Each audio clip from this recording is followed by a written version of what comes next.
Here we go. It says we're live. Man, it is so good to see you guys today. It is Friday. It is April 16th, 2021. My name is Kurt Von Annen. I'm the host of the Mañana morning check-in, and it's a pleasure to have you join me here today. And I think this will be the third day that I'm posting directly to LinkedIn right after recording the live here on our YouTube channel. So many things have run through my mind just the last 2 days. And it made me realize that all of them are converging on a thing about emotional intelligence. I can remember going to Barnes and Noble on daddy-daughter dates and walking in that front door. And you know, when you walk in Barnes and Noble, they've got the shelves right there when you walk in, and those shelves would have, you know, the books, the recommended books of the month or whatever, right? And for a while there, it was all like emotional intelligence. What's your EQ? You know, all these things, right? And I remember thinking, wow, that's some, you know, crystals and pyramid stuff right there. I that's just not for me. I just don't get it. You know, I want to go read a real business book, right? And so I would go focus on leadership and business and things like that. And, you know, emotional intelligence, you know, your E quotient is part of that.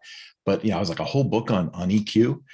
Well, let me tell you a personal event. Now, I was hesitating. I was really hesitating to bring this up. But what I'm going to do is not give you names, not give you, you know, the actual details of the scenario, but I will share with you how this goes. And you know what? I could even change the whole thing. I could say, hey, let's say that you are a plumber and you're working for a company as a contractor, driving a plumbing truck full of tools, and you work for this company and you're expecting a certain payout or a certain, you're expecting a certain agreement to come to let you know how much you're going to make to be a plumber, driving their truck and using their tools and providing plumbing services within your neighborhood. And after a few months, you're like, hey, you know, we still don't really have an agreement here. I don't even know if I'm going to get paid or not. And you know, I've got all these meals on the road and mileage and fuel and I need to know what's going on. And they say, well, here's the agreement. And you go, well, that's not what we discussed. And so, you know, you don't get mad, you don't get angry. You just say, hey, this isn't going to work after all, right? So let's just discontinue this, and I'll just go be a plumber for somebody else. Right now, imagine that happens, right? And so then you're just waiting. You're like, well, I've got this plumbing truck full of tools. What am I supposed to do with it, right? And so you have to call them a couple of times and go, hey, where do you want me to put this truck full of tools, right? And so then they say, hey, we're going to make an agreement with Pep Boys. Go ahead and drop the truck off at Pep Boys, you know, with all the tools and the supplies and all that. Go ahead and give that to Pep Boys, and they'll make sure that we get the truck, and then we'll be good, right? And you go, okay, fantastic, right? So you throw all your tools in there, you take a quick picture of it, right? And you run it down to Pep Boys, and you get a work order from them that says that you've dropped off the van, right, the plumbing truck, with all the tools in it. And you get an invoice that says, I dropped off this truck with all these tools, okay? And then you leave. Now, if you're like most people, you assume your part is done, right? You've peacefully agreed to separate, right? You're not mad at them. They're not mad at you. Nobody really owes anybody any money. You dropped off the truck and the tools, and it should be done. It should be over with, right? But then about a week or two goes by and your phone rings, and it's this company, and they go, hey, man, thanks for dropping off the truck, but where are the tools at? And you're like, what do you mean, where are the tools at? I dropped the truck with the tools at Pep Boys. Now, why would I not leave the tools in the tool truck, right? I don't have my own plumbing company. I was just a plumber. There is your truck, your tools. I dropped everything off, and I got the receipt. I got the receipt from Pep Boys. You know what? I'll tell you what. I'm on the road right now. Let me dig out that receipt. I'll send you that receipt tomorrow, and it'll be evident that I dropped off the truck with all the tools in it, right? And they go, okay, yeah, sure, okay. So the next day, you know, you get the receipt, you get the invoice, and you send it off to the company, and you go, here's the invoice. I dropped off the truck full of tools. I think we're done.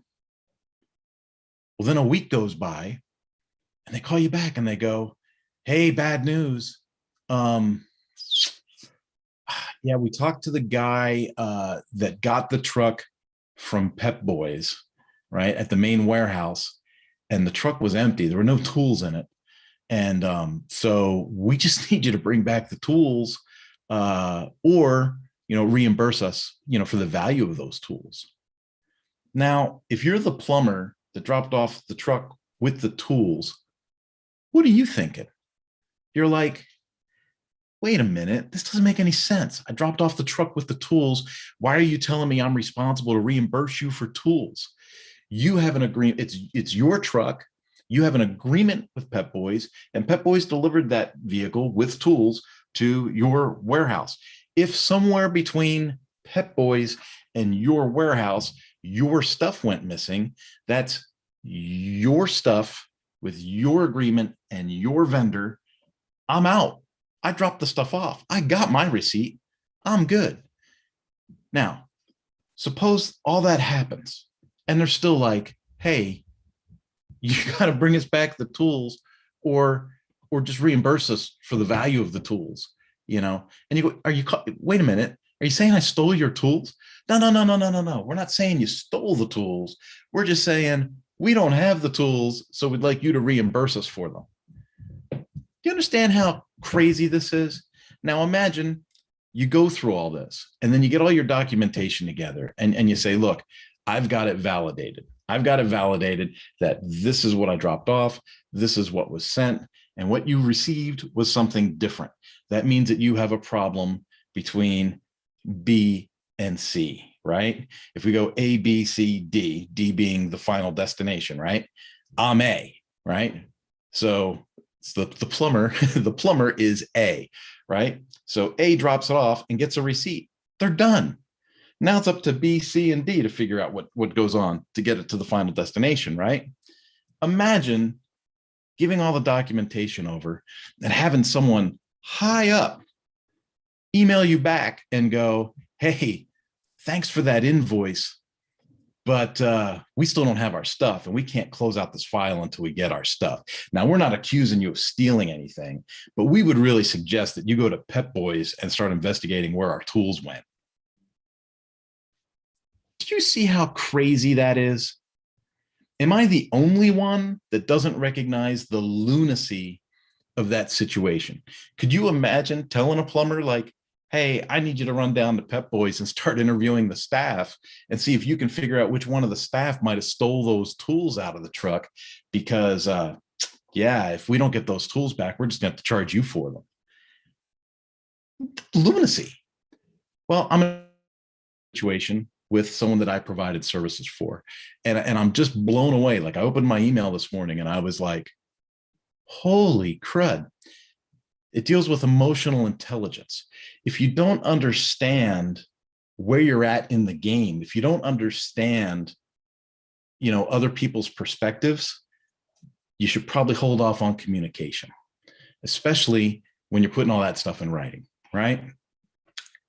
Now, the other thing that really popped off to me was I was a little stressed out yesterday. A lot of this, right? Trying to lay down, my phone goes bing, and I look down and I swear it's a meme. It says President Biden holds conference about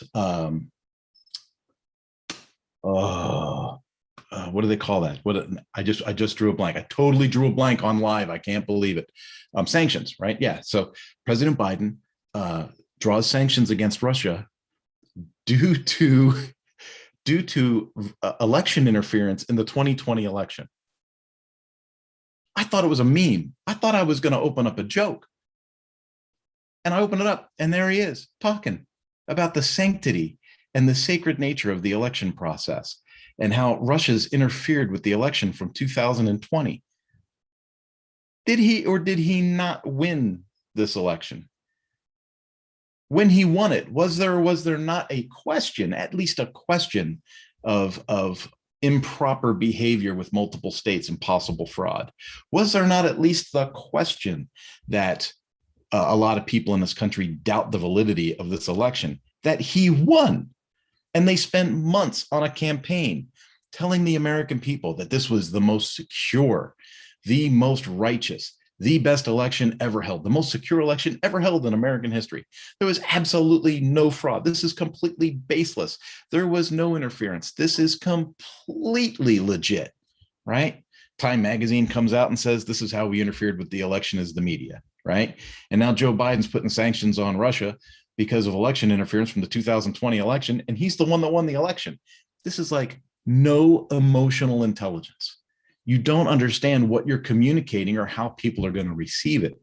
And so whether you're left, right, center, up, down, you have to admit, this all sounds crazy. Now, here's another part of crazy that I haven't heard anybody mention yet. Russia last week took moves against Ukraine, just like they did when Obama was in office, right? So Russia took moves against Ukraine. Who in our country has a relationship with the Ukraine that everyone knows about that creates millions of dollars for their family? So do we have sanctions against Russia for election interference, or is it because you might be interfering with a certain oil company that gives my family millions of dollars? I'm telling you, I can't make this stuff up. I'm sitting there and I'm going, today's not my day to communicate. I am not doing well. Right. So I basically checked out yesterday, went to bed early, got up this morning, saw that email about my plumbing truck.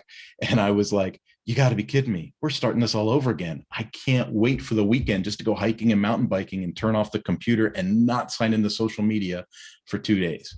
So when I go dark this weekend, it's because my brain needs a rest. I can't keep up with all the miscommunication. I'm trying to do social media posts, and I'm watching Fauci argue with people about whether to wear a mask, not wear a mask, what who says, what the CDC says, what he says. It's lunacy.